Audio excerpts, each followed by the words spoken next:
Mars media நேயர்களுக்கும் அன்பர்களுக்கும் இந்த நாள் இனிய நாளாக அமைய எல்லாம் வல்ல இறைவனை பிரார்த்திக்கின்றோம்.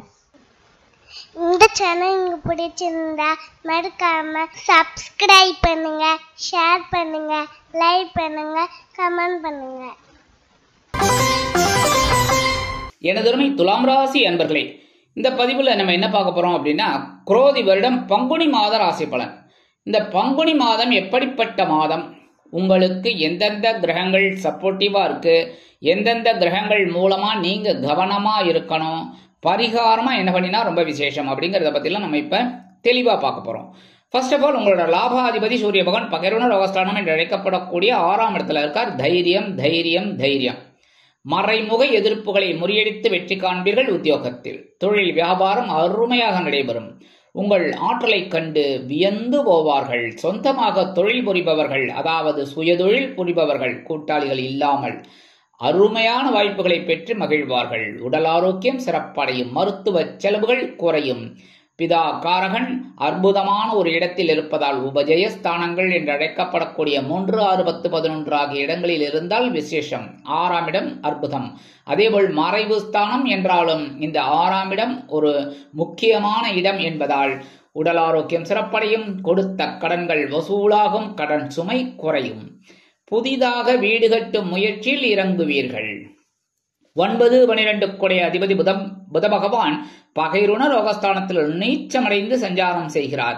ஏன்னா சூரியனும் புதனும் பக்கத்துல இருக்கிறதுனால கொஞ்சம் நீச்சம்.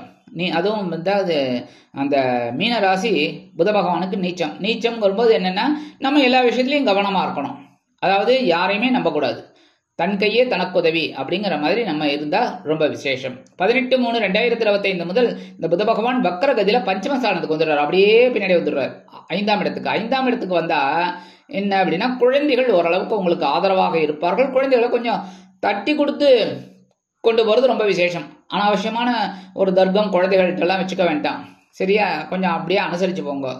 இன்னைக்கு ஆன்மீக விஷயங்கள்ல கொஞ்சம் நாட்டம் உண்டு போனீங்கன்னா ரொம்ப விசேஷம்.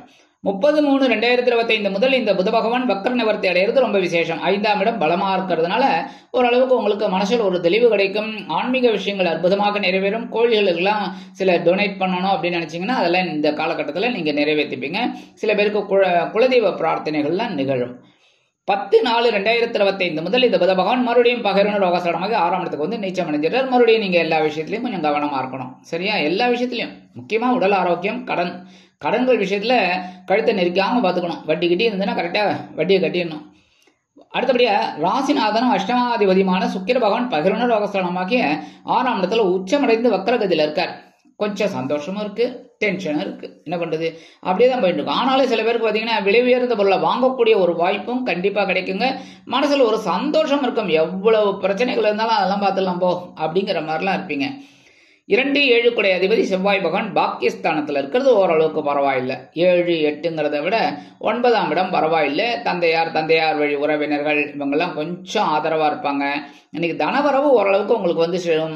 வாழ்க்கை துணை உங்களுக்கு ரொம்ப அனுகூலமா இருக்கிறது பெரிய பிளஸ் பாயிண்ட். அதைத்தான் நீங்க பிடிச்சுக்கணும். அதே மாதிரி சிறுடை பணியாளர்களாகிய காவல், ராணுவம், தீயணைப்புத்துறை, மருத்துவத்துறையில் வேலை பார்க்கும் அன்பர்களுக்கு எதிர்பார்க்கும் இடமாற்றம், பதவி மாற்றம், பதவி உயர்வு, சம்பள உயர்வு அருமையாக வந்து சேரும். 7/4/2025 முதல் இந்த செவ்வாய் பகவான் எங்க வர்றாருன்னு பாத்தீங்கன்னா, உங்களோட ஜீவனஸ்தானமாக 10ஆம் இடத்துக்கு வந்துடுறார். நீச்சம் அடைகிறார். ஏன்னா கடகராசி அவருக்கு நீச்சம், கரெக்டா? மகரம் உச்சம். அப்ப கடகத்துல வந்து நீச்சம் அடைகிறாரா, என்ன பண்றது? எல்லா விஷயத்திலும் கொஞ்சம் கவனமா இருக்கணும். உத்தியோகம், தொழில், வியாபாரம் எல்லா விஷயத்திலும் பேசுற வார்த்தைகள் எல்லாத்துலயுமே கொஞ்சம் கவனமா இருந்தாலே உங்களுக்கு வெற்றிகள் கண்டிப்பா வரும். அதே மாதிரி தனவரவு அப்படிங்கும்போது கண்ணாபின்னான் செலவெல்லாம் கொஞ்சம் கட் பண்ணினா ரொம்ப நல்லது. அடுத்தபடியாக 3, 6 குடைய அதிபதி குரு பகவான் அஷ்டம ராசியில இருக்கார். 8ஆம் இடத்துல வந்தோடனே கொஞ்சம் டென்ஷன் இருந்துன்னா இருக்கு. கிட்டத்தட்ட ரொம்ப நாளாவே இருக்கு, இல்லைன்னு சொல்ல முடியாது. ஒண்ணு மாத்தி ஒண்ணு ஏதோ செலவு வந்துட்டு இருக்கு, போயிட்டு இருக்கு. மனசுல தைரியம் திடீர்னு வருது, திடீர்னு போறது. என்ன பண்றது? கடன், 6ஆம் இடம், கடன் வருது, கடன் இல்லாம போறது. ஏதோ அப்படி மாத்தி மாத்தி மாத்தி மாத்தி போயிட்டு இருக்கு. நீங்களும் அட்ஜஸ்ட் பண்ணி உருட்டி பரட்டி என்னத்தையோ பண்ணிட்டு இருக்கீங்க. இந்த குழந்தைகள்லாம் வந்து டயரை வச்சு உருட்டி விளையாடிட்டு இருக்கோம். அந்த மாதிரி ஏதோ பண்ணிட்டு இருக்கீங்க. சரி, பரவாயில்ல, அந்த மாதிரி போயிட்டு இருக்கு. அடுத்தபடியா இந்த அஷ்டமராசியில இருக்கிற குரு பகவான் பார்வைன்னு பார்த்தீங்கன்னா 5ஆம் பார்வை உங்களோட விரயஸ்தானத்தை பார்க்கிறார். செலவுகள் கண்ணாபின்னான் தான் வந்துட்டு இருக்குன்னு சொன்னேன், அது வந்துட்டு இருக்கு. அதே மாதிரி 2ஆம் இடத்த 7ஆம் பார்வை பார்க்கறதுனால வரவும் வந்துட்டு இருக்கு. செலவு வருது, வரவு வருது, வரவு வருது, செலவு வருது, இப்படி தான் போயிட்டு இருக்கு. அடுத்தபடியாக 9ஆம் பறவை உங்கள் சுகஸ்தானத்தை பார்க்குறார். அற்புதமான ஒரு சந்தோஷம். தன் சுகம் முக்கியம் அப்படிங்கிறத நினச்சிப்பீங்க. எப்போவுமே அது உண்டு உங்களுக்கு. தன் சுகம் பெரிது, ஜாலியாக இருக்கணும், சந்தோஷமாக இருக்கணும், நம்ம முதல்ல சந்தோஷமாக இருக்கணும், அடுத்து எல்லாரையும் சந்தோஷமாக வச்சுக்கணும், அந்த மாதிரி ஒரு எண்ணம். அப்படி இருக்கும்போது சில பேருக்கு பொன்பொருள் ஆடை ஆபரண சேர்க்கை இதெல்லாம் கண்டிப்பாக கிடைக்குங்க. அடுத்தபடியாக 4, 5 கூடிய அதிபதி சனீஸ்வரவன் பஞ்சமஸ்தானத்தில் இருக்கார். 5ஆம் இடம் பரவாயில்லை. அர்த்தாசிரம சனி விலகினே கொஞ்சம் ஓரளவுக்கு பரவாயில்லை. இருந்தாலும் ஒன்றும் பெரிய அளவில் ஒரு முன்னேற்றம்னு சொல்கிறதுக்கு இல்லை. ஏன்னா 2ஆம் இடத்தை ஒரு 10ஆம் பார்வையை பார்த்துட்டு இருக்கனால தனவரவுங்கிறது கொஞ்சம் டைட்டாக இருக்குது. என்னமோ போயிட்டு இருக்கு. சரி, ரைட்டு. 29/3/2025 முதல் இந்த சனீஸ்வர பகவான் எங்கே வராருன்னு பார்த்தீங்கன்னா திருக்கணித பஞ்சாங்கப்படி பகைவன ரோகஸ்தானமாகி 6ஆம் இடத்துக்கு வந்துடுவார். அற்புதம். ஏன்னா 3, 6, 10, 11 ஆகிய இடங்கள் இந்த சனீஸ்வர பகவானுக்கு ரொம்ப விசேஷம். அதுவும் 3, 6, 11 ரொம்ப ரொம்ப விசேஷம். புரியுதா? அதை விட இன்னும் முக்கியம் என்னென்னு பார்த்தீங்கன்னா 6, 11 ரொம்ப ரொம்ப விசேஷம். அந்த 6ஆம் இடத்துக்கு வர்றது ரொம்ப பெரிய விஷயம். நீங்கள் சாதனை பண்ணணும் அப்படின்னு நினச்சாங்கன்னா இந்த நேரத்தை நீங்கள் உபயோகப்படுத்திக்கணும். சாதிக்கணும் அப்படின்னா சரியா, சோதிக்கணும்னு நினைக்கக்கூடாது.